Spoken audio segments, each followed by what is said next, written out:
دابەزاندنی بەهای دیناری عێراقی بە بڕیاری بانکی ناوەندی عێراق جۆرێک لە شلەژانی لە بازاڕەکانی هەرێمی کوردستان دروست کردووە بە جۆرێک کڕیار و فرۆشیار و بازرگان خۆیان بە زەرمەندی بڕیارەکە دەزانن.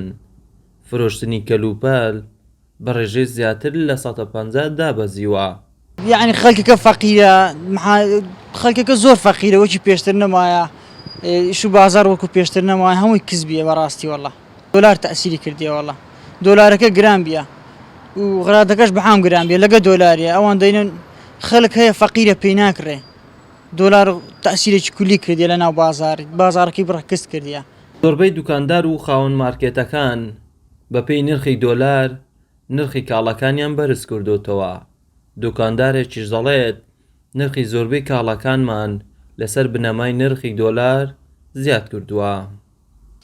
چ بازار و عالمان نییە، بازاری مە لە مانجێ بیتە یەک هەفتەکەش خەڵکە هەمووی لەگە یەک دێت، پارەکەی هەمووی سەرف دەکات دەڕوا دادەنیشتەوە تاکو سەرمانجی بێت. زۆربەی کوردستان بەخۆی دەزانین لەسەر ڕاتب و موچەیە، ئەگە موچەکەنەی بازار نابیتن کە موچاندێک تاخیر بوو بازارکە تێک دەچتن، لەگە موچە بێ بازارەکە یەک هەفتەیە دەبتەوە و وەشی جاران لێ دێتەوە. یعنی ئێستا بازارەکە چ خۆشی نییە، درۆ نەبێ، یعنی یان دەدوێ بەس ڕۆژانەکەی پەیداکەی پێ مەسرفەکەی بکەیتەوە. لە ئێستا کە دەبینن ڕەوشی بازار بەرەو گرانبوون ڕۆیشتە بەهۆی کە ئەوەی نرخی دۆلار زیاتر بەرز بوویتەوە. داوا لە حکوومەت دەکەین کە سەیری بارودۆخی ژیانی خەڵک بکات و بەهۆی ئەو وەزعەکە خەڵک تیادایە کە بەهۆی بەرزبوونەوەی نرخی دۆلاردا هەموو شتەکانی بازار بەرز بوویتەوە.